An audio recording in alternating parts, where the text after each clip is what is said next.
Hi there, friends. Happy Monday. I hope you all had a fantastic weekend. It is time for Chapter 6 of Dory Phantasmagory. Now, if you remember, in Chapter 5, we had Dory and Rosabelle's first real interaction as they became friends.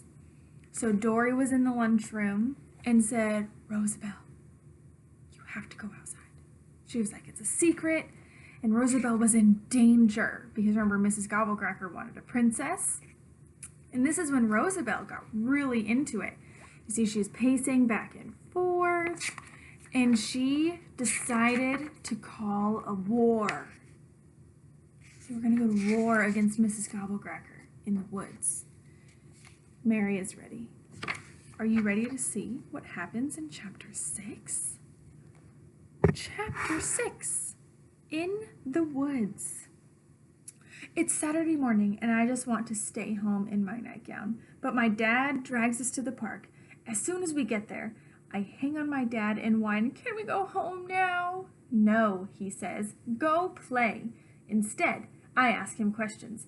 Any question I can think of. "Can't you just go on the swings?" asks my dad.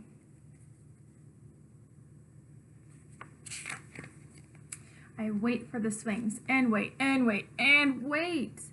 Every time I'm about to get a swing, a big kid races up and gets it before me. Ugh, big kids. I guess I'll go dig in the sandbox. But right away, I dig to the bottom. I hit wood. I guess there's nowhere left to go. I grumble.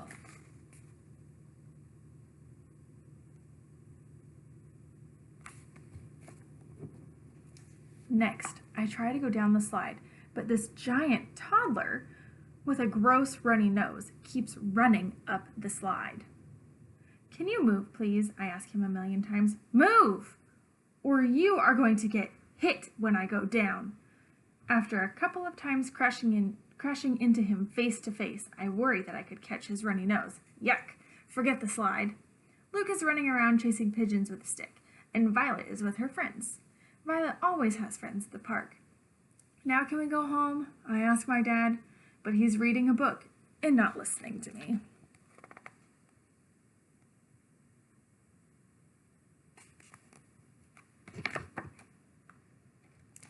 That's when I see a chicken over there by that tree. I crawl to the other side of the bench to get a closer look. "Hey, Dad, I'm going to play right near those trees over there," I say. "Okay," he says, "don't go too far." I'm really good at pretending I'm far away when I'm not. "Mr. Nuggy, are you okay?" I say, picking up the chicken and kissing him. "He's so cute as a chicken." "Bawk," he says. "How did you get free?" I ask. But it's true. All he can do is balk. "How do I turn you back into a fairy godmother?" "Bawk, bawk." "Right. You need your magic wand. Where is it?" He points deep into the woods. "Okay," I say. "Let's go find it." We walk through the woods for hours.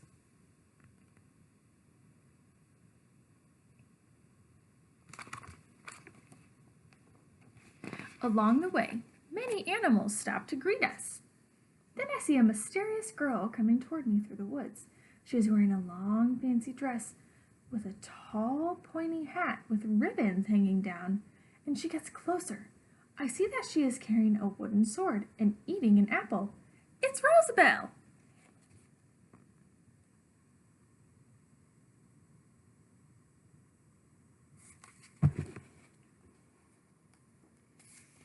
When she sees me, she smiles for a second, and then she starts screaming, "Help! Help! This apple is poisonous! I'm slowly dying!" And then she falls to the ground. I'm dying, she says, and makes lots of creepy dying noises. You... "Who gave you the apple?" I ask.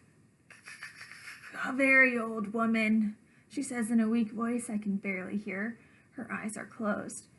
"What did she look like?" I ask. "She had a black bun, a big collar, and evil eyebrows. She had teeth as sharp as scissors, a nose as long as a broomstick, a cape as dark as midnight."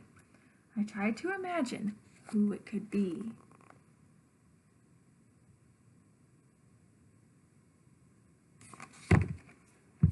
have any guesses who it could have been?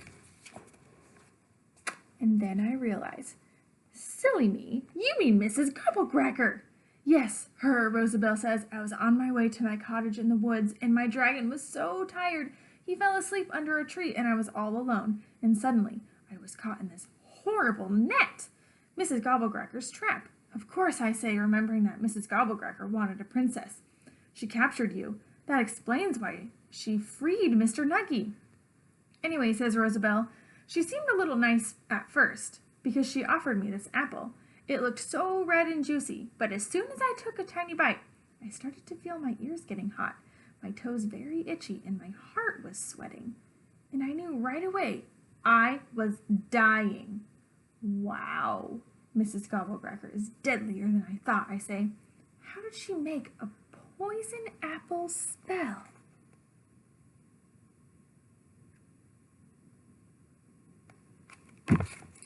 This story that Dory is coming up with reminds me of Snow White and the Seven Dwarfs, when that witch had the poisonous apple and tried to poison Snow White. Maybe that's where she got the idea.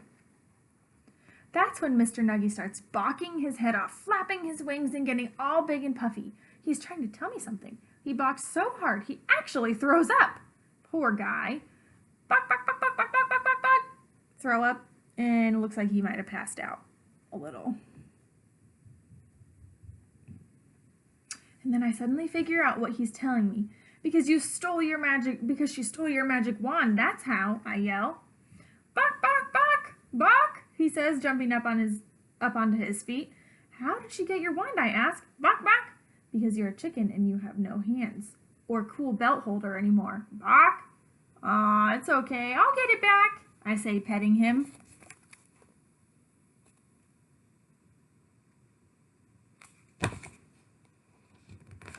Come on, we've got to go, I tell Rosabelle. I can reverse the spell, but I need the magic wand, and the only way to get it is to battle Mrs. Gobblecracker for it. We've got to find her cave. In her weak voice, Rosabelle says, we don't have a lot of time. I know you're dying, but can you get up? Can you come with me? Can you walk a little? Just a little, she says, barely able to breathe. And that's when we discover Mrs. Gobblecracker's footprints.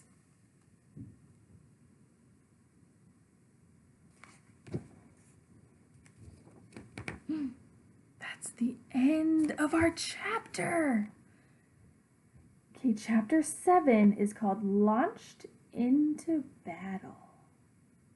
Okay, here comes your sneak peek.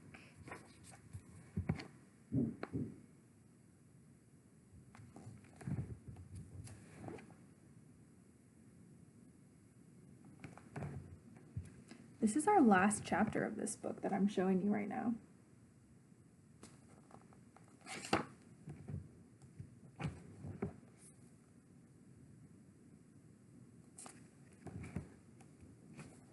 Ooh.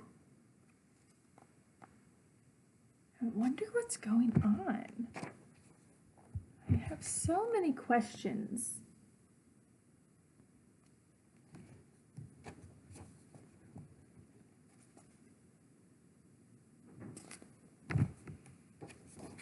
Okay, let's see. We have... Wow, this is actually a long chapter. This is the last one I'm going to show you of this chapter. Now, what I want you to do, before we read again tomorrow, I want you to make a wondering. Now, a wondering is something that you can just think about. We might not find the answer to it, but we might find the answer to it. Like, my wondering would be, like, I wonder why, let's see, on page, where is it? There it is. On this page, I wonder why there's so many people inside this cave. Or I wonder if Dory and Rosabelle are going to get the magic wand back. Or I wonder if Mr. Nuggy will turn back into a fairy godmother. So I want you to make a wondering. And hopefully we will answer it in our last chapter of this book. And then we'll move to book 3. We have quite a few books left. So I hope you have a great rest of your day. Remember your wondering so that we can hopefully answer it, but it's okay if we don't. I hope you have a great day. I'll see you later.